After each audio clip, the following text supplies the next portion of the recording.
ओम शांति। आज के गीता क्लास में श्लोक टेस्ट के प्रश्नों का जवाब समझते हैं।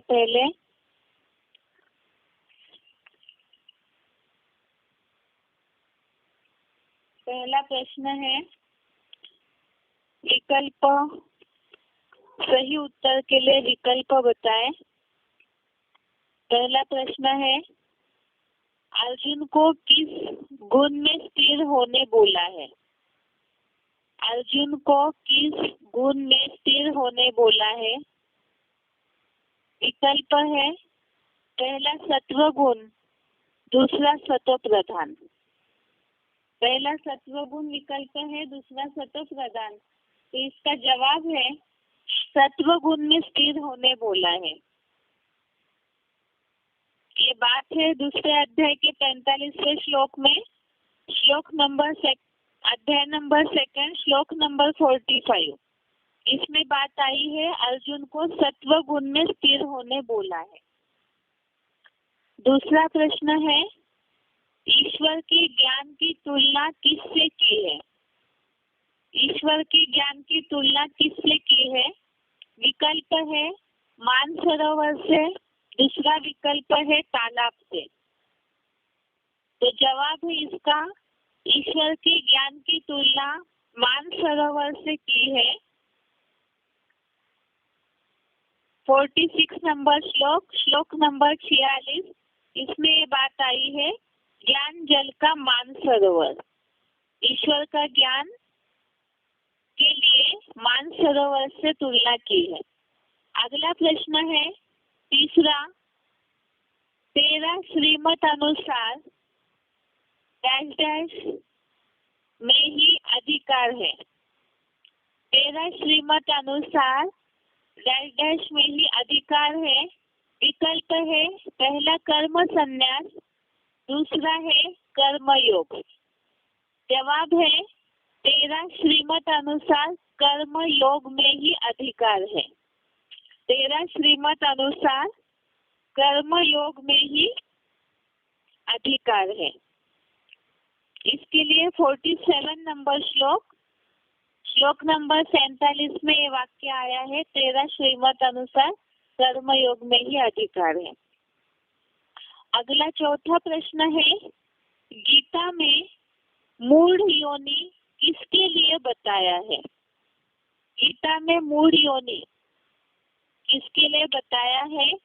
विकल्प है बुद्धिहीन जानवर, दूसरा विकल्प है राक्षस।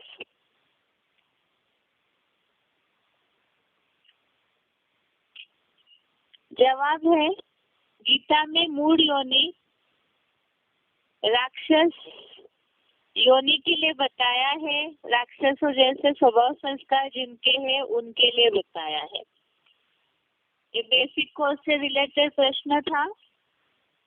अगला प्रश्न है 5वां, मनुष्य आत्मा मनुष्य योनि में ही जन्म लेती है, इसका प्रूफ।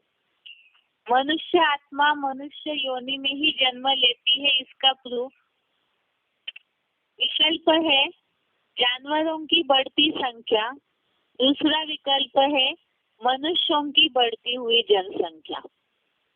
तो सही जवाब है मनुष्य आत्मा मनुष्य योनि में ही जन्म लेती है, इसका प्रूफ है मनुष्यों की बढ़ती जनसंख्या।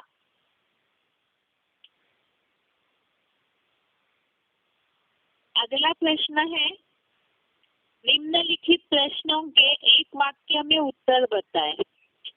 निम्नलिखित प्रश्नों के एक वाक्य में उत्तर बताएं। पहला प्रश्न है, भगवान ने अर्जुन को वेदों से परे जाकर किस बात के लिए निश्चिंत होने बोला है? प्रश्न दोबारा देखिए, भगवान ने अर्जुन को वेदों से परे जाकर किस बात के लिए निश्चिंत होने बोला है? इसका जवाब है भगवान ने अर्जुन को द्वंद्वों से परे जाकर प्राप्ति और सुरक्षा रहित बनने बोला है। भगवान ने अर्जुन को द्वंद्वों से परे होकर प्राप्ति और सुरक्षा रहित बनने बोला है। इसके लिए दूसरे अध्याय का 45वां श्लोक 45 नंबर श्लोक में ये बात आई है, सुख दुखादि से द्वंद्व मुक्त और प्राप्ति और उसकी रक्षा रहित बन।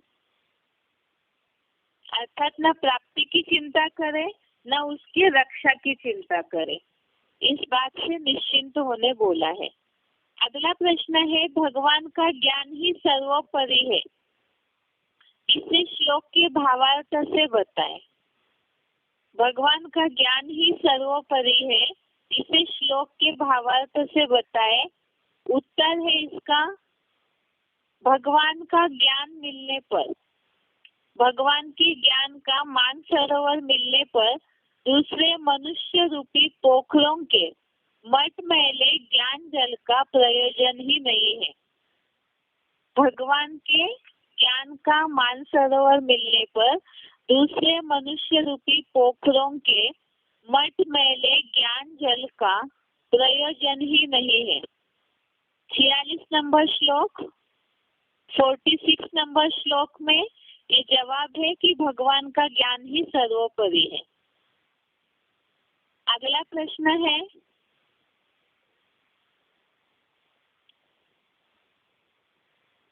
भगवत गीता अनुसार कर्म के लिए क्या श्रीमत दिया है? भगवत गीता अनुसार कर्म के लिए क्या श्रीमत दिया है? जवाब है, भगवान ने गीता में बताया है, श्रीमत अनुसार तेरा कर्म योग में ही अधिकार है, फल में नहीं, और न ही कर्म सन्यासी बनना है। ये तो श्लोक नंबर 47, इसमें ये बात आई है, कर्म के लिए श्रीमत दिया हुआ है कि तेरा श्रीमत अनुसार कर्म योग में ही अधिकार है, फल में नहीं, और कर्म सन्यासी भी नहीं बनना है, फल भोगना नहीं है, ऐसे सोच करके कर्मों को छोड़ के हठ योगी भी नहीं बनना है, अर्थात कर्म त्याग में आसक्ति भी न हो। अगला प्रश्न है, समत्व ही योग है, कैसे? समत्व अर्थात समानता ही योग है, कैसे? इसके लिए 48 नंबर श्लोक 48 नंबर श्लोक में इसका जवाब आया है, सफलता असफलता में द्वंद्व मुक्त हो कर्म करना, इस समत्व को ही योग कहा जाता है। सफलता असफलता में द्वंद्व मुक्त हो कर्म करना,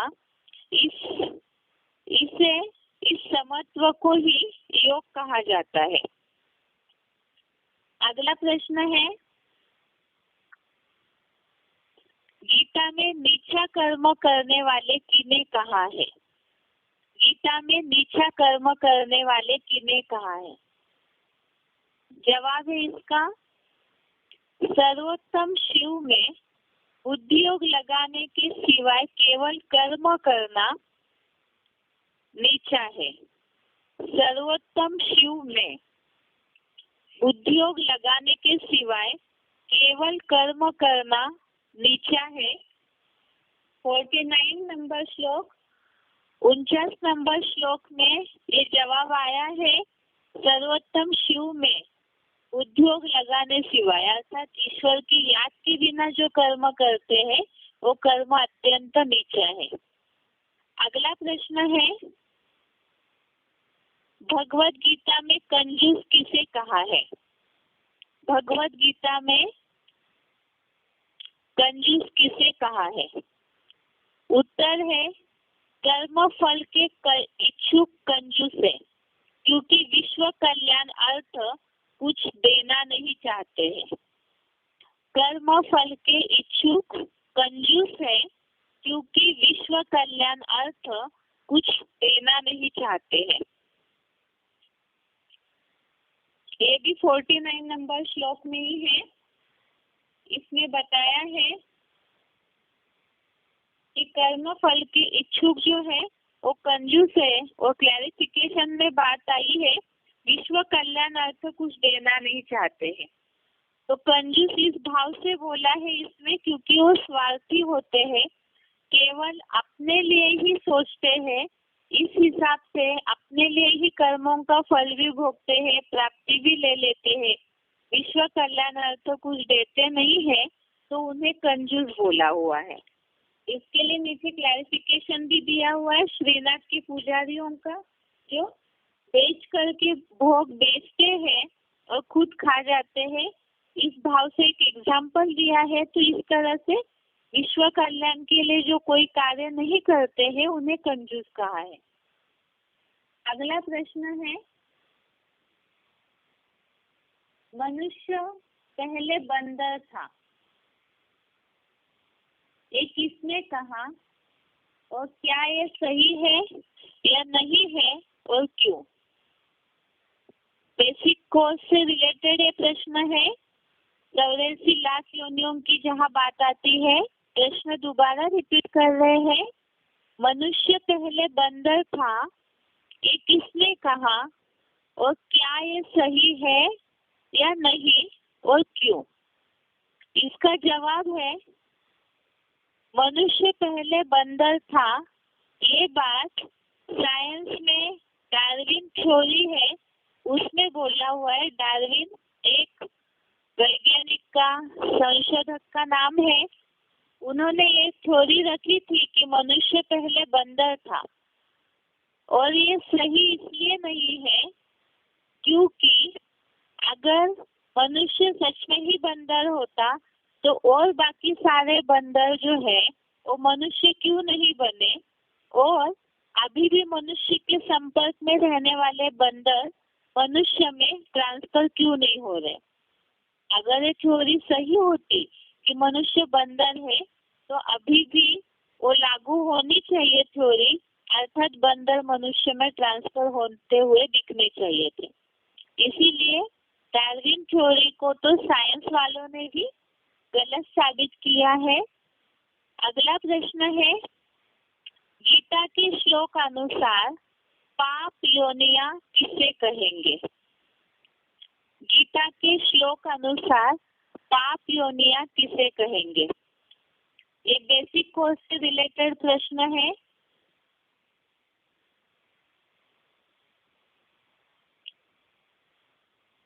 इसमें जैसे बात आई थी कि जो नीच कर्म करने, जो पाप कर्म करते हैं तो उसके रिजल्ट के रूप में स्त्रियां, वेश्या तथा शूद्र इस तरह से जन्म मिलता है, तो उन्हें पाप योनि के रूप में बताया हुआ है गीता में।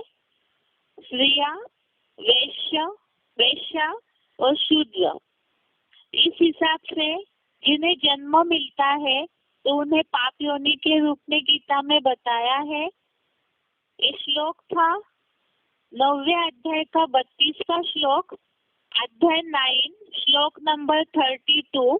इसमें ये बात आई थी कि ऐसे जो पूर्व जन्मों के कर्मों के अनुसार स्त्रियां, वेश्या तथा शूद्र ऐसे पाप योनियों में जन्म लेते हैं, और अब पाप योनियों में जो जन्म लेने वाले हैं उनके लिए और भी बातें बताई है कि पाप के दंड के रूप में जिन्हें जन्म मिलता है वो असुर जैसे विकारी बनकर सृष्टि चक्र में अधम गति को पाते हैं। इसे कोर्स समझाते समय अलग अलग बताया था। पाप योनियों के रूप में बताया था स्त्रियां, वेश्या तथा शूद्र, जो गीता में स्पष्ट उल्लेख आया है पाप योनि के रूप में, और साथ में ही पापों का दंड भुगतने के रूप में गीता में जो उल्लेख आया हुआ है आसुरी योनि का, जो 16वें अध्याय का 18, 19 और 20 श्लोक हमने देखा। 16वें अध्याय 16 श्लोक नंबर 18, 19 और 20, ये तीनों श्लोकों में हमने देखा था कि जो ऐसे विकारी है, अहंकार, बल, घमंड, काम, क्रोध से आश्रयी, ऐसे जो है परमात्मा की योग ऊर्जा का विद्वेष करते हुए निंदक है, और ऐसे जो द्वेष करने वाले हैं परमात्मा की योग ऊर्जा का, वो क्रूर मनुष्य सबसे नीच महापापियों को मैं संसार चक्र में आसुरी योनियों में फेंकता हूँ। और ऐसे जो आसुरी योनि को प्राप्त हुए लोग हैं, इनके लिए गीता में शब्द आया है मूढ़ा जन्मनि जन्मनि, अर्थात ऐसे लोग अधम गति को पाते हैं। और साथ में ही राक्षसी योनि का भी उल्लेख आया हुआ है। पाप योनि के रूप में प्रश्न पूछा है, लेकिन हो सकता है कईयों ने जवाब देते समय जैसे समझा है उस हिसाब से जवाब दिया होगा, इसीलिए जवाब में ये तीनों बातें बताई जा रही है। पाप योनि के रूप में स्त्रियां, वैश्या तथा शूद्र, इनका उल्लेख आया है। और पापों के दंड के रूप में जो अति की विकारी है, उन्हें सृष्टि चक्र में आसुरी योनियों के रूप में अधम गति में जन्म मिलता है, ऐसे बोला है।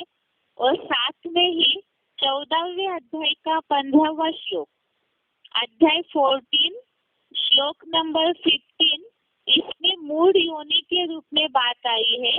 मूढ़ मति के राक्षसों में, व्यभिचारी राक्षसों में पैदा होते हैं। तो ये सारी ही पाप योनि से रिलेटेड ही जवाब है। इसे समझाते समय अलग अलग इसलिए समझाया है, पाप योनि, आसुरी योनि और मूढ़ योनि, क्योंकि गीता में उसी प्रकार के शब्द आए हुए हैं। अलग अलग कर्म करने का जो दंड है, उसमें गीता में आसुरी योनि, मूढ़ योनि अर्थात राक्षस, इस तरह से शब्दांकन आया हुआ है। अगला 9वां प्रश्न है, शास्त्रों में आए हुए पुनर्जन्म के उदाहरण बताएं। बेसिक कोर्स से रिलेटेड ये प्रश्न है। शास्त्रों में आए हुए पुनर्जन्म के उदाहरण बताएं। इसमें पहले तो बात बताई थी, शिखंडी का जो पूर्व जन्म है वो अम्बा के रूप में दिखाया है। शिखंडी का पूर्व जन्म अम्बा के रूप में दिखाया है महाभारत में। और द्रौपदी को भी शिव भक्ति दिखाया हुआ है। तो ये दो शास्त्रों में आए हुए पुनर्जन्म के उदाहरण है। अगली बात, अगला प्रश्न 10वां, गीता श्लोक में आया हुआ मनुष्य योनि में ही जन्म लेता है। मनुष्य योनि में ही जन्म लेता है, इसे समझाए। गीता श्लोक में आया हुआ मनुष्य योनि में ही जन्म लेता है, इसे समझाए।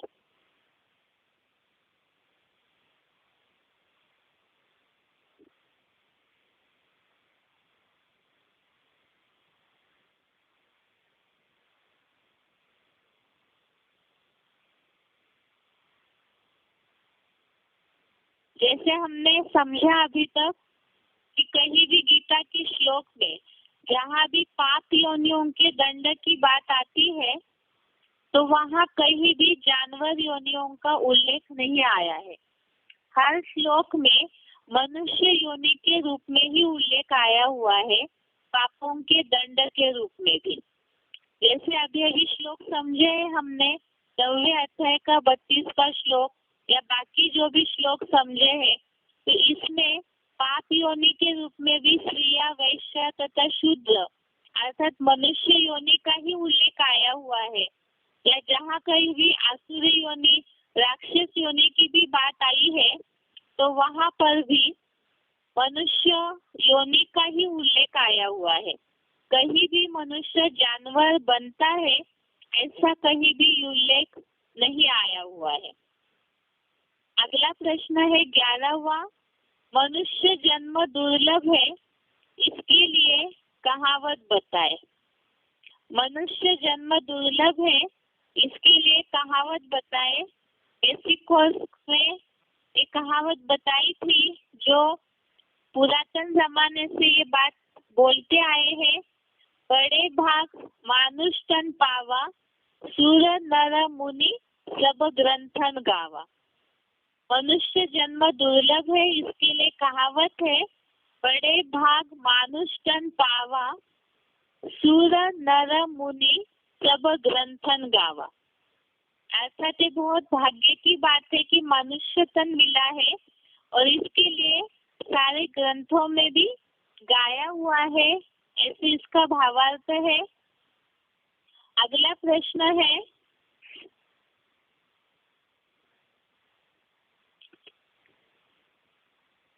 कर्म ही पूजा है, यह बात कब सिद्ध होगी?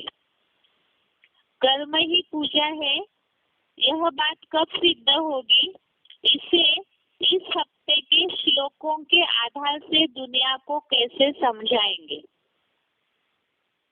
जैसे मुर्गियों में तो शिव बाबा ने ये बात बोली है, बाहर की दुनिया के ऑफिसर इस बात को समझते हैं कि कर्म ही पूजा है, अर्थात इस दुनिया में जो कर्म किए जा रहे हैं इसमें पाप पुण्य का कुछ भी महत्व दिए बिना कर्म करते हैं तो वास्तव में ऐसे कर्मों की पूजा नहीं होती है।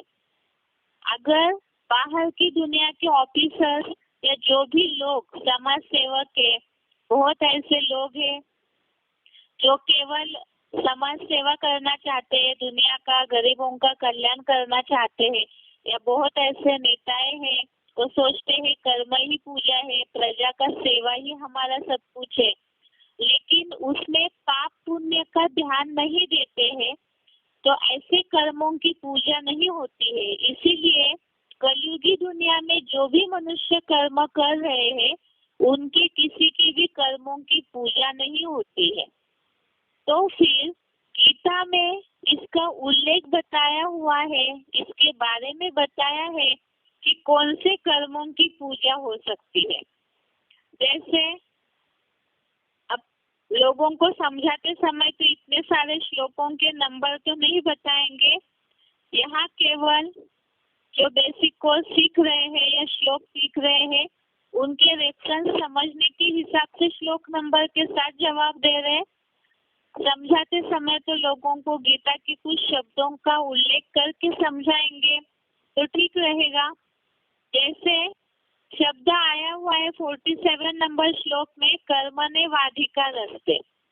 इस श्लोक में जो बात आई है कि तेरा श्रीमत अनुसार कर्म योग में ही अधिकार है, सांसारिक फल में कभी भी नहीं। अर्थात श्रीमत अनुसार भगवान ने जो भगवत गीता में श्रीमत दिया है, डायरेक्शन दिया है, उसी अनुसार भगवान की याद में जो कर्म करेंगे वही यादगार बन जाता है। देवी देवताओं की पूजा होती है क्योंकि उनके जो मूर्तियां हैं वो स्थिर दिखने में आती है, अर्थात हमेशा ही उनकी जो अवस्था है वो योग की अवस्था दिखती है। इसी तरह से जो परमात्मा की याद में रहकर कर्म करेंगे, श्रीमत का ध्यान देकर के कर्म करेंगे तो उसी में ही अधिकार है ये समझते हैं, और साथ में ही कर्म के बाद फल की इच्छा नहीं रखेंगे, और साथ में ही कर्म सन्यासी भी नहीं बनेंगे। कर्म करना है लेकिन कर्म योगी बनकर श्रीमत का ध्यान देकर जो कर्म करेंगे याद में रहकर वही यादगार बन जाता है। और साथ में ही जैसे गीता में बताया है 48 नंबर श्लोक में कि सफलता असफलता में समान होकर, अर्थात इसकी रिजल्ट की परवाह न करके केवल विश्व कल्याणार्थ समत्व अर्थात समान रह करके बुद्धि का बैलेंस रख करके जो कर्म किए जाते हैं जिसमें कोई फल की अपेक्षा नहीं रखेंगे तो ऐसे फल जो है उसकी ही ऐसे जो कर्म है उनकी पूजा होती है। और साथ में ही जैसे बताया हुआ है कि अभी के मनुष्यों की पूजा इसलिए नहीं होती है, जो भी कर्म करते हैं, बहुत मेहनत करते हैं, समाज सेवा करते हैं, लेकिन आज की कलयुगी दुनिया में जो मनुष्य कर्म कर रहे हैं उनकी पूजा इसलिए नहीं होती है। और लोगों के हिसाब से, कलयुगी समाज के हिसाब से वो अच्छे कर्म भले ही हो, लेकिन भगवत गीता में बताया है 49 नंबर श्लोक में, परमात्मा में उच्चतम सर्वोत्तम शिव में बुद्धियोग लगाने के सिवाय केवल कर्म करना अति नीचा है। ये बात दुनिया को क्लियर करनी है कि भगवान की याद के सिवाय जो कर्म किए जाते हैं वो नीच कर्म है, क्योंकि जहाँ याद नहीं है भगवान की वहाँ पे कहीं ना कहीं देहभान आएगा जरूर और स्वार्थ आएगा जरूर, और जहाँ स्वार्थ पूर्ति हेतु कहीं ना कहीं कर्म फल की इच्छा रखकर कर्म किया जाता है तो उसकी पूजा नहीं हो सकती है। इसीलिए ही देवी देवताओं की पूजा होती है, क्योंकि उन्होंने भगवान की याद में रहकर कर्म किए हैं। और भगवत गीता में भी यही बात बताई है कि कर्म योग में ही विश्व कल्याण अर्थ जो कर्म किए जाते हैं उसी में ही वास्तव में अधिकार है। उसके लिए कर्म छोड़ के हठ योगी बनकर बैठेंगे तो भी कर्मों की पूजा नहीं होगी। सहज सहज कर्म करना है और वो भी याद में रह कर के कर्म करना है। इसी से रिलेटेड आज जो हम श्लोक पढ़ने वाले हैं उसमें और अच्छे से बताया है कि कर्मों में कुशलता ही योग है। अर्थात याद में रहकर जो कर्म करते हैं उसमें अपने आप ही कुशलता आएगी और स्वतः ही उसका रिजल्ट भी अच्छा ही आएगा। तो इसीलिए ऐसे कर्मों की ही पूजा होती है और तभी ये बात सिद्ध होगी जब भगवान की याद में रहकर कर्म करेंगे वो यादगार बन जाएगा और वो कर्म पूजा योग्य बन जाता है, जैसे कि देवताओं के कर्म। अगला प्रश्न है,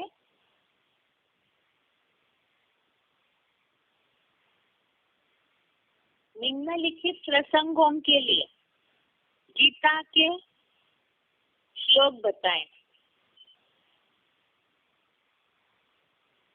पहला है, भगवान को भूल कर्म करना शूद्रपना है। भगवान को भूल करके कर्म करना शूद्रपना है। इसके लिए 49 नंबर श्लोक, 49 नंबर श्लोक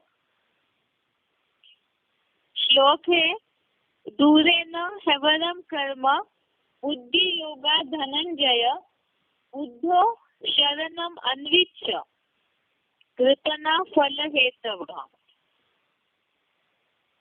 और इसका अर्थ है, हे ज्ञान धन देता अर्जुन, एक सर्वोत्तम शिव में बुद्धियोग लगाने सिवाय केवल कर्म करना अति नीच है। प्रश्न में इसी शब्द को इस प्रकार से लिया था, भगवान को भूल कर्म करना शूद्रपना है। भावार्थ में ये बात आई है, केवल कर्म करना अति नीच है। धर्म पिताओं जैसे बुद्धिमानों की भी बुद्धि त्रिनेत्री शिव बाबा की शरण ले कर्म फल के इच्छुक कंजूस से विश्व कल्याणार्थ कुछ देना नहीं चाहते हैं। अर्थात जो नीच क्वालिटी की मानसिकता वाले होंगे वो केवल अपने लिए ही सोचेंगे, दुनिया को प्राप्ति कराए या और किसी को भी प्राप्ति कराए ये भावना नहीं होगी। इसे ही गीता में नीचपना या कंजूसपना बोला है।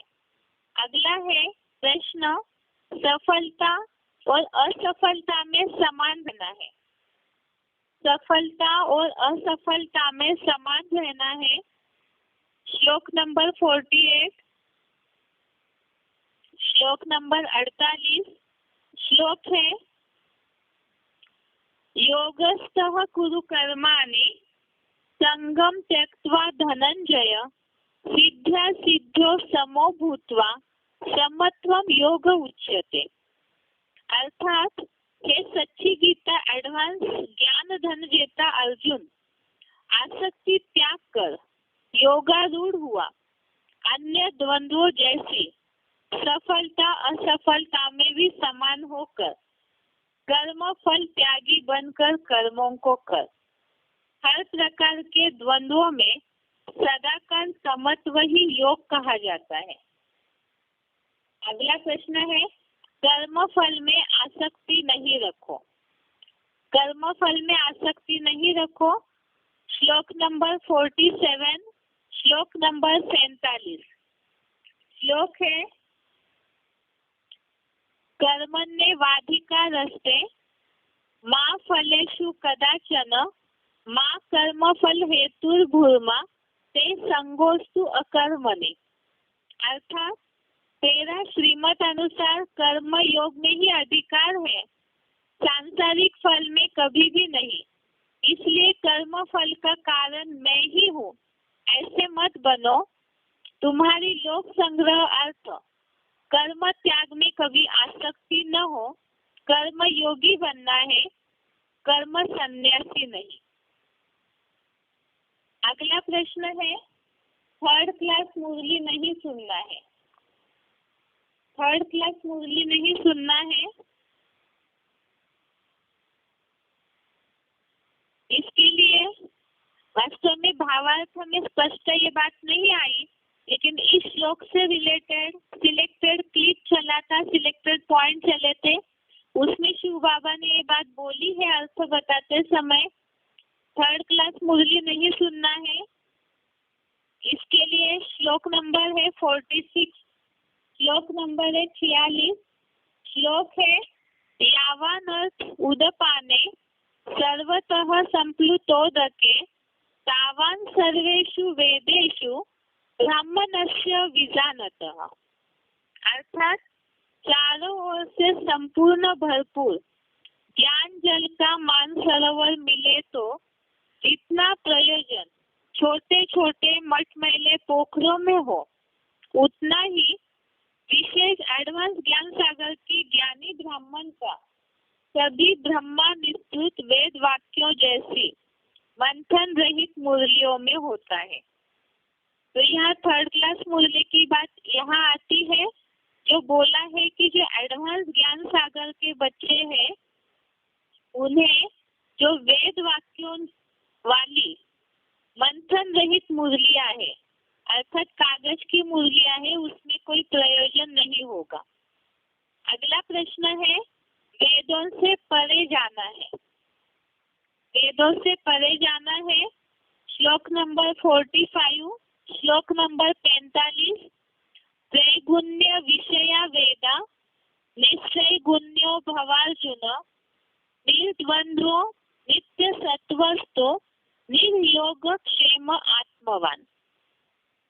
अर्थ है, हे अर्जुन, वे 3 गुणों के विषय वाले हैं, यानी रजो और तमोगुणी भी है। तू यहाँ विष्णु लोकीय 3 गुणों से परे, सदा 16 कलाओं से भी अतीत, मेरे समान सत्व गुण में स्थिर हुआ, सुख दुखादि से द्वंद्व मुक्त प्राप्ति व उसकी सुरक्षा रहित बन, क्योंकि योग क्षेम वहां में हम, अतः देहभान छोड़ सदा काल आत्म बिंदु की स्थिति वाला बन जा। ये है संडे को जो टेस्ट हुई उसके जवाब।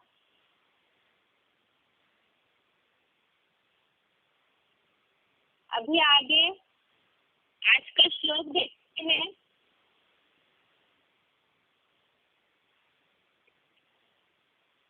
आज का श्लोक है दूसरे अध्याय का 50 नंबर श्लोक।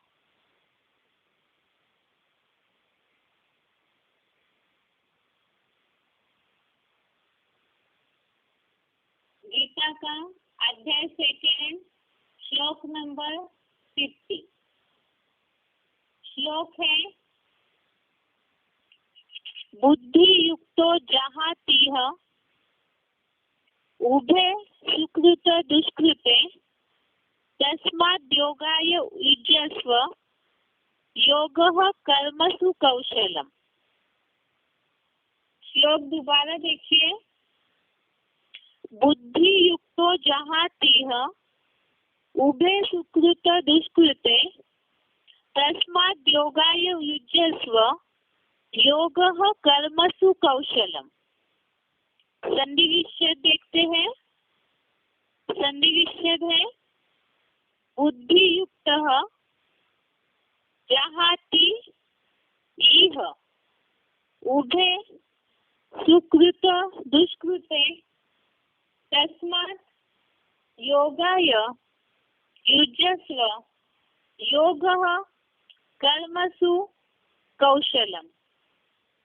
संधिविच्छेद दोबारा, बुद्धियुक्तः जहाति इह उभे सुकृत दुष्कृते तस्मात् योगाय युज्यस्व योगः कर्मसु कौशलम। शब्दों का अर्थ देखते हैं अभी। बुद्धि युक्त अर्थात बुद्धि योगी, इह अर्थात इस, उभे अर्थात दोनों प्रकार के, सुकृत दुष्कृते अर्थात अच्छे बुरे कर्म, जहाति अर्थात छोड़ देता है, कर्मसु कौशलम अर्थात कर्मों में कुशलता ही, योग योगः अर्थात योग है, तस्मात् अर्थात अतः, योगाय युज्यस्व अर्थात योग में जुट जा। शब्दों का अर्थ दोबारा देखिए। बुद्धि युक्त अर्थात बुद्धि योगी, इह अर्थात इस, उभे अर्थात दोनों प्रकार के, सुकृत दुष्कृते अर्थात अच्छे और बुरे कर्म, जहाति अर्थात छोड़ देता है, कर्मसु कौशलम अर्थात कर्मों में कुशलता ही, योगः अर्थात योग है, तस्मात् अर्थात अतः, योगाय युज्यस्व अर्थात योग में जुट जा। इस श्लोक का अर्थ है बुद्धि योगी इसमें दोनों प्रकार के अच्छे और बुरे कर्म छोड़ देता है, कर्मों में कुशलता ही योग है, अतः योग में जुट जा। जैसे इसके पहले श्लोक में हमने देखा है, जो बोला कि परमात्मा में बुद्धि लगाने के सिवाय कर्म करना नीचा है, अर्थात परमात्मा में बुद्धि लगाना ये कर्मों में कंपल्शन है, क्योंकि उसके बिना सात्विकता आ ही नहीं सकती है। इसमें बताया बुद्धि योगी अर्थात जो परमात्मा को याद करने वाले हैं, ऐसे बुद्धि योगी इसमें दोनों प्रकार के अच्छे और बुरे कर्म छोड़ देता है। अर्थात जो बताया कर्मों के फल में अपेक्षा ही नहीं रखेंगे और कर्मों में आसक्ति में भी अपेक्षा नहीं रखेंगे। जैसे होता है कि कर्म कर रहे तो उसमें अटैच हो जाते हैं, कहीं ना कहीं कर्म करते करते उसी में ही डूब जाते हैं, तो उसमें अच्छे और बुरे कर्म छोड़ देता है। जो अनिवार्य कर्म है केवल वो उसमें ही लगा रहता है, इस भाव से यहाँ बताया है। और साथ में ही कर्मों में कुशलता ही योग है, अर्थात कर्म जो है कुशलता पूर्वक करना, सही रीति करना, वो कुशलता ही योग है, अर्थात उनमें वो निपुण होंगे, होशियार होंगे। इस भाव से कर्मों में कुशलता ही योग है, अतः योग में जुट जा। इसे एक बार क्लैरिफिकेशन सही देखते हैं। बुद्धि योगी इस लोक में दोनों प्रकार के अच्छे और बुरे माने जाने वाले कर्म, जैसे दान धर्म या रिश्वत, चोरी चकारी आदि भी छोड़ देता है। कर्मों में कुशलता ही योग है, अतः क्षेत्र रूप अर्जुन के मुकर्रर रथ प्लस क्षेत्रज्ञ शिव ज्योति के योग में जुट जा। एक बार दोबारा इस क्लैरिफिकेशन सहित वाले अर्थों को देखिए। बुद्धि योगी इस लोक में दोनों प्रकार के अच्छे और बुरे माने जाने वाले कर्म जैसे दान धर्म या रिश्वत, चोरी चकारी आदि भी छोड़ देता है। कर्मों में कुशलता ही योग है। अतः क्षेत्र रूप अर्जुन के मुकर्रर रथ प्लस क्षेत्रज्ञ शिव ज्योति के योग में जुट जा। इसमें यहाँ जो बात आई है, बुद्धि योगी अर्थात जो परमात्मा में योग लगाने वाले हैं, ईश्वर में ही जो बुद्धि लगाने वाले हैं, इस लोक में अर्थात इस कलयुगी दुनिया में जो दोनों प्रकार के अच्छे और बुरे माने जाने वाले कर्म अर्थात इस कलयुगी दुनिया में दान धर्मों को अच्छा माना जाता है, या तो बुरे कर्म जो है जैसे रिश्वत लेना, चोरी चकारी आदि, ये जो बुरे कर्म है, तो बुद्धि योगी अर्थात परमात्मा में जो बुद्धि लगाने वाले हैं, तो वो ये दोनों कर्मों को छोड़ देंगे। दान धर्मों को दुनिया में अच्छा माना जाता है और रिश्वत चोरी चकारी को बुरा माना जाता है, तो परमात्मा में योग लगाने वाले इस लोक के जो समझे जाते हैं अच्छे बुरे कर्म, उन दोनों को भी छोड़ देता है। कर्मों में कुशलता ही योग है, अर्थात इसका मतलब ये नहीं है कि कर्मों को पूरा छोड़ दे योगी। गीता में इस बात के लिए और भी श्लोक जो हमने बेसिक कोर्स में देखे हैं, उसका रेफरेंस यदि ले तो ये बताया हुआ है कि जो अनिवार्य कर्म है उसके बिना तो कोई रह ही नहीं सकता है, तो उन कर्मों को योगी डिटैच होकर के करता है कि ये कर्म जो है वो करना है, इसलिए सहज भाव से करता है। जो हमने देखा था श्लोक, नैव किंचित करोमीति युक्तो मन्ये तत्ववित्, 5वें अध्याय का 8वां और 9वां श्लोक, अध्याय 5 श्लोक नंबर 8-9, इसमें ये बात आई थी कि जो योगी होगा वही जो अनिवार्य कर्म है उसे सहज भाव से करते हैं, उसमें कोई भी कर्म में जो नित्य कर्म है उस कोई भी कर्म में वो आसक्त नहीं होंगे। और जैसे इस दुनिया में जो दान धर्म करते हैं वो वहाँ तो इसलिए करते हैं क्योंकि वो फल की इच्छा रखते हैं, और रिश्वत चोरी चकारी जैसे बुरे कर्म इसमें स्वार्थ जुड़ा हुआ है इसीलिए करते हैं, तो स्वार्थ माना भी एक प्रकार के फल की अपेक्षा। तो इसीलिए जो योगी है उनके लिए तो श्रीमद् भगवत गीता में ये डायरेक्शन दिया है कि श्रीमत अनुसार तेरा कर्म योग में ही अधिकार है, फल में नहीं। और जहाँ ये इस दुनिया के कर्मों में फल की अपेक्षा रखते हैं तो ये कर्म योगी छोड़ देता है। अभी आगे बात है, कर्मों में कुशलता ही योग है, अर्थात जो कर्म निपुणता पूर्वक कुशलता पूर्वक किए जाते हैं उसे ही योग बोला हुआ है। और इसीलिए ही बोला, यहाँ तो गीता के आधार से शब्द दिया हुआ है, क्षेत्र रूप अर्जुन के मुकर्रर रथ और क्षेत्रज्ञ शिव ज्योति, जिसे ही हम एडवांस कोर्स के आधार से समझते हैं साकार में निराकार को याद करना। तो ऐसे योग में जुट जा, अर्थात परमात्मा में पूरी तरह से बुद्धि योग लगाओ। अभी इसमें ये हो सकता है जैसे वार्तालाप में सिलेक्टेड पॉइंट में ऐसे आई है बात, जो किसी ने प्रश्न पूछा है कि कोई कर्म कर रहे हैं और उस समय हम याद में रहते हैं तो गलतियां हो जाती है, तो उसके लिए शिव बाबा ने एग्जाम्पल दिया था कि जो याद में रह कर के कर्म करते हैं उसमें गलतियां ही नहीं होगी, देहभान में ही भूलें होती है। याद में रह कर के बिल्कुल परमात्मा की याद में बुद्धि योग लगा हुआ है तो उसमें कुशलता जरूर होगी, उसमें गलतियां होने की बात ही नहीं है।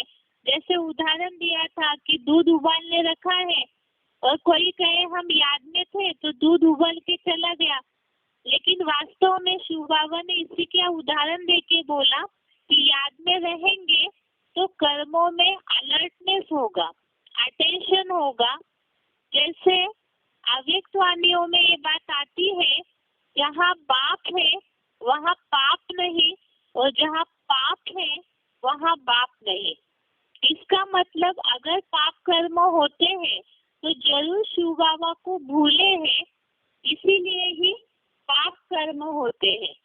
वो पाप कर्म न हो इसीलिए तो भगवत गीता में वास्तव में श्रीमत इसीलिए दिया है, सारा कर्मों की चोरी के लिए ही।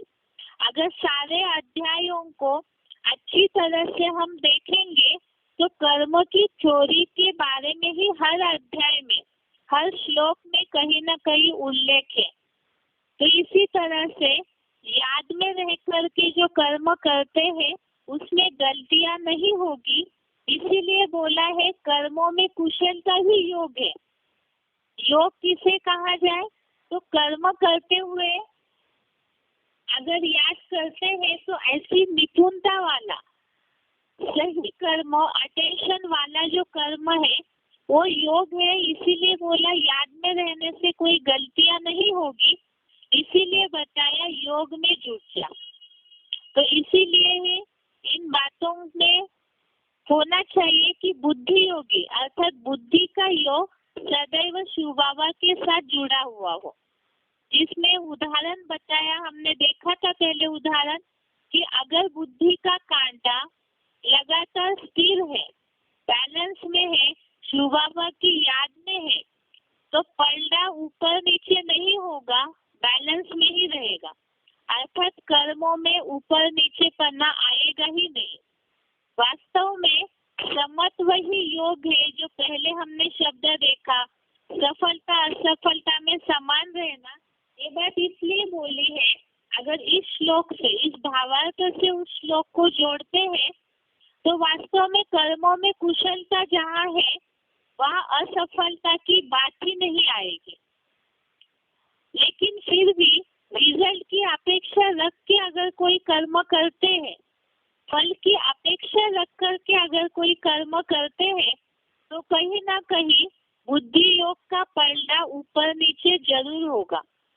इसीलिए भगवान ने अर्जुन को ये बात समझाई, सफलता असफलता में समान रहना समत्व ही योग है। और आज के श्लोक के भावार्थ से हमने समझा कि अगर कर्मों में कुशलता ही योग है तो याद में रहेंगे तो गलतियां होने की बात ही नहीं आती है, और गलतियां हो रही है तो इसका मतलब कहीं ना कहीं शिव बाबा को भूले हुए हैं। जैसे मुरलियों में भी ये बात आई है कि तुम बच्चे दिन भर में 5, 10, 20, 50 भूले भी करते होंगे, तो इसलिए होता है क्योंकि याद की अवस्था दिन भर में ऊपर नीचे होती है। और इसीलिए ही एडवांस कोर्स में मुरलियों में भी शिव बाबा ने बोला है निरंतर याद की प्रैक्टिस करना है। जैसे मुरली में, संगठन की मुरली में भी ये बात आई थी कि 8 घंटे याद करते हैं तो पास विद ऑनर्स में जाते हैं, और जितना जितना कम याद की प्रैक्टिस होगी उतना उतना कम माला का मन का नीचे उतरता जाएगा। तो इसीलिए ही जितना याद में रहेंगे तो उतना कर्मों में कुशलता आएगी। इसीलिए ही योग में जुट जा, ये भगवत गीता में भी डायरेक्शन दिया है। और जैसे हमने पहले भी समझा, भगवत गीता के हर अध्याय के नाम के आगे योग शब्द जरूर जुड़ा हुआ है, क्योंकि भगवान की याद में ही सब कुछ समाया हुआ है, और तब ही ऐसे कर्मों की ही पूजा हो सकती है। भगवान की याद में रहकर जो कर्म करेंगे वही यादगार बन जाएगा, और जो परम पद है, देवता पद की प्राप्ति है, उस लक्ष्य के भी उतना ही नजदीक जाएंगे। ये आज के श्लोक का अर्थ है। एक बार इसे दोबारा देखते हैं। बुद्धि योगी इस श्लोक में दोनों प्रकार के अच्छे और बुरे माने जाने वाले कर्म, जैसे दान,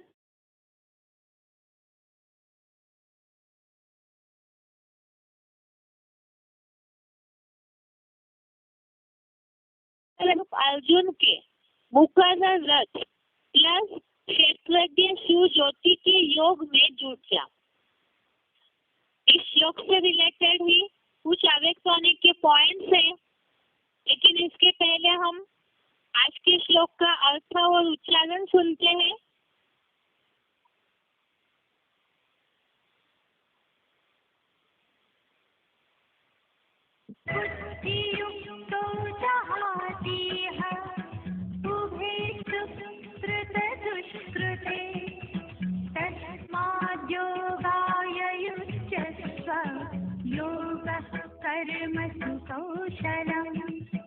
बुद्धियोगी इस श्लोक में दोनों प्रकार के अच्छे और बुरे माने जाने वाले कर्म, जैसे दान धर्म या रिश्वत, चोरी चकारी आदि भी छोड़ देता है।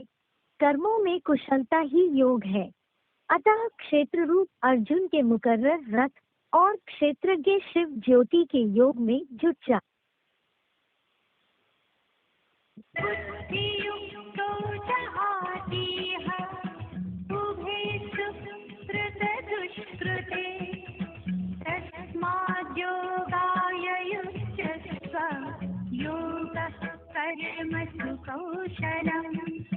बुद्धियोगी इस श्लोक में दोनों प्रकार के अच्छे और बुरे माने जाने वाले कर्म, जैसे दान धर्म या रिश्वत, चोरी चकारी आदि भी छोड़ देता है। कर्मों में कुशलता ही योग है। अतः क्षेत्र रूप अर्जुन के मुकर्रर रथ और क्षेत्रज्ञ शिव ज्योति के योग में जुट जा।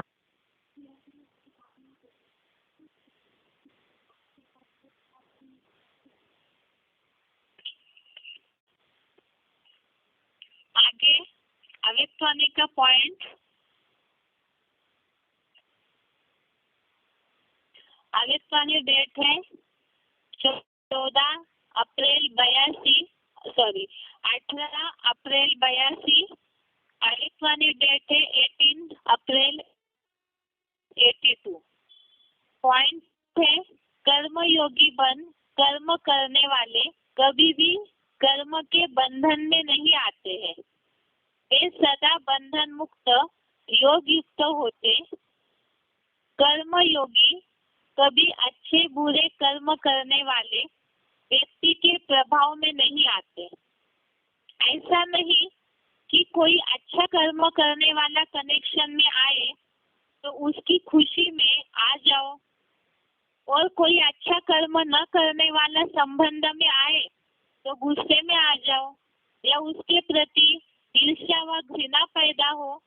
यह भी कर्म बंधन है।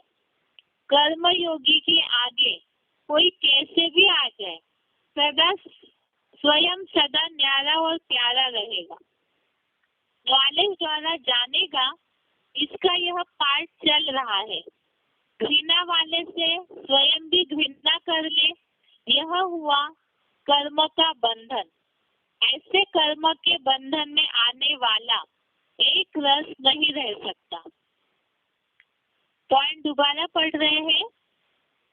अवेक्तनिक की डेट दोबारा 18 अप्रैल 82। पॉइंट है कर्मयोगी बन कर्म करने वाले कभी भी कर्म के बंधन में नहीं आते हैं। वे सदा बंधन मुक्त योग युक्त होंगे। कर्मयोगी कभी अच्छे बुरे कर्म करने वाले व्यक्ति के प्रभाव में नहीं आते। ऐसा नहीं कि कोई अच्छा कर्म करने वाला कनेक्शन में आए तो उसकी खुशी में आ जाओ, और कोई अच्छा कर्म न करने वाला संबंध में आए तो गुस्से में आ जाओ या उसके प्रति ईर्ष्या व घृणा पैदा हो। यह भी कर्म बंधन है।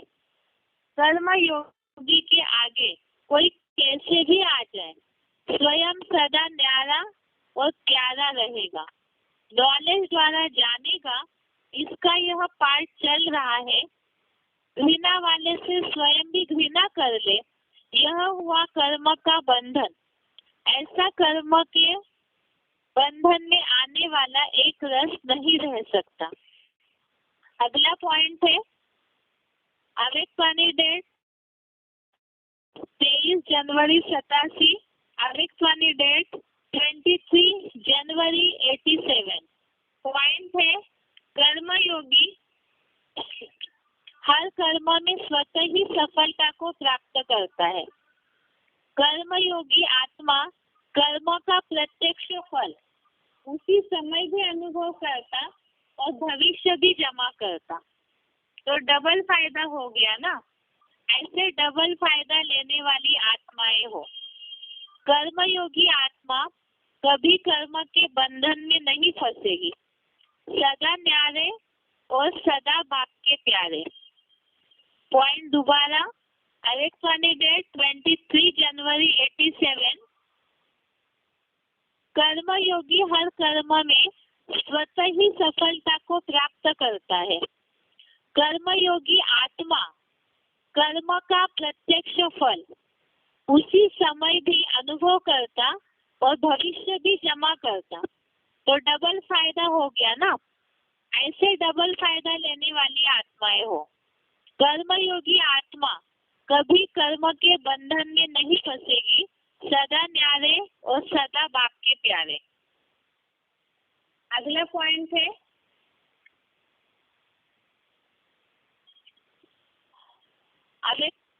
अवेक्वानी की डेट है 28 जून 73। अवेक्वानी डेट है 28 जून 73। पॉइंट है, जो कर्म याद में रहकर करते हैं वह कर्म यादगार बन जाता है। क्या ऐसे यादगार मूर्त अर्थात कर्मयोगी बने हो? कर्मयोगी अर्थात हर कर्म योग युक्त, युक्ति युक्त, शक्ति युक्त हो। पॉइंट दोबारा, डेट 28 जून 73। जो कर्म याद में रहकर करते हैं वह कर्म यादगार बन जाता है। क्या ऐसे यादगार मूर्त अर्थात कर्मयोगी बने हो? कर्मयोगी अर्थात हर कर्म योग युक्त, युक्ति युक्त, शक्ति युक्त हो। अगला पॉइंट है, अवेक्वानी डेट 20 दिसंबर 92। अवेक्वानी डेट 20 दिसंबर 92। यथार्थ याद अर्थात सर्वशक्ति संपन्न, हर कर्म में याद अर्थात सफलता हो, इसको कहा जाता है कर्मयोगी। आपके योग का नाम बैठा बैठा योगी है या कर्मयोगी नाम है। जैसे कर्म के बिना रह नहीं सकते, वैसे हर कर्म योग के बिना कर नहीं सकते, इसको कहा जाता है कर्मयोगी। ऐसे नहीं समझो कि बात ही ऐसी थी ना, सरकमस्टांस ही ऐसे थे, समस्या ही ऐसी थी, वायुमंडल है, यही तो दुश्मन है। उस समय कहो दुश्मन आ गया इसलिए तलवार चला न सके, तलवार काम में लगा नहीं सके, या तलवार याद ही नहीं आए, या तलवार ने काम नहीं किया, तो ऐसे को क्या कहा जाएगा? शस्त्रधारी, शक्ति सेना हो। पॉइंट दोबारा, यथार्थ याद अर्थात सर्वशक्ति संपन्न, हर कर्म में याद अर्थात सफलता हो, इसको कहा जाता है कर्मयोगी। आपके योग का नाम बैठा बैठा योगी है या कर्मयोगी नाम है। जैसे कर्म के बिना रह नहीं सकते, वैसे हर कर्म योग के बिना कर नहीं सकते, इसको कहा जाता है कर्मयोगी। ऐसे नहीं समझो कि बात ही ऐसी थी ना, सरकमस्टांस ही ऐसे थे, समस्या ही ऐसी थी, वायुमंडल ही ऐसा था, यही तो दुश्मन है। उस समय कहो दुश्मन आ गया इसलिए तलवार चला न सके, तलवार काम में लगा नहीं सके, या तलवार याद ही नहीं आए, या तलवार ने काम नहीं किया, तो ऐसे को क्या कहा जाएगा? शस्त्रधारी, शक्ति सेना हो। तो ये जो भी पॉइंट है इसमें कर्मयोगी की बात बताई है। जैसे अभी जो पॉइंट पढ़ा उसमें बोला है कि कर्म किया उसका रिजल्ट असफलता है, मतलब याद में नहीं किया। जैसे दुश्मन आया और उस समय जो शस्त्रधारी है तो याद ही हमारा रक्षा कवच है, अर्थात हर कर्म याद के रक्षा कवच में रहकर करेंगे तो असफलता मिलेगी नहीं और न ही पाप बनेगा। इसीलिए बताया है कि ये बहाने नहीं होने चाहिए कि परिस्थिति ऐसी थी, समस्या ऐसी थी। जैसे दूध का उदाहरण दिया कि दूध उबल जाए और गिर जाए तो कहे कि याद में थे, तो ये भी गलत है। या परिस्थिति पार हो गई उसके बाद याद करते हैं तो वो भी गलत है। इसीलिए याद में रहकर कर्म करने की जितनी प्रैक्टिस होगी तो उतना ही कर्म योगी, जो बोला है हर कर्म याद में अर्थात सफलता, तो याद में रहेंगे तो रिजल्ट में सफलता जरूर मिलेगी। ये है आज का श्लोक और इससे रिलेटेड पॉइंट्स। आज के लिए यहाँ तक ही। कल हम थोड़ा रिवीजन करके ये देखेंगे कि मनुष्य जन्म दुर्लभ बोला है तो मनुष्य तो द्वापर युग से ही जन्म लेते आए हैं। मनुष्य शरीर में ही जन्म मिला है, लेकिन द्वापर युग से ही देहभान के कारण नीचे उतरते उतरते आसुरों जैसे बन गए, संग के रंग से राक्षसों जैसे कर्म करने वाले बन गए, जानवरियत के संस्कार आने लगे। तो इसीलिए ही एक ही अंतिम जन्म है जहाँ परमात्मा आकर के कर्म की थ्योरी बताते हैं, जहाँ पर ही मनन चिंतनशील हो जाता है मनुष्य। जैसे जानवर समझ शक्ति नहीं होती है और मनुष्यों में समझ शक्ति होती है, लेकिन कलयुग अंत में आते आते कलाएं कम होने के कारण मनन चिंतन बंद हो जाता है, पत्थर बुद्धि बन जाते हैं, जानवर बुद्धि बन जाते हैं। तो सृष्टि चक्र या काल चक्र में एक ही ऐसा जन्म है जहाँ परमात्मा के द्वारा मनुष्य अपना उद्धार करते हैं और वही जन्म वास्तव में श्रेष्ठ जन्म या दुर्लभ जन्म बोला है। इस जन्म में पुरुषार्थ करके ऊंचा उठ के मनुष्य ही देवता अर्थात पूजनीय बन जाते हैं। तो इसे समझने के लिए या जिज्ञासुओं को इस बात को रूप सहित समझाने के लिए सृष्टि चक्र का शॉर्ट में परिचय हम समझेंगे कल। आज के लिए यहाँ तक ही। ओम शांति।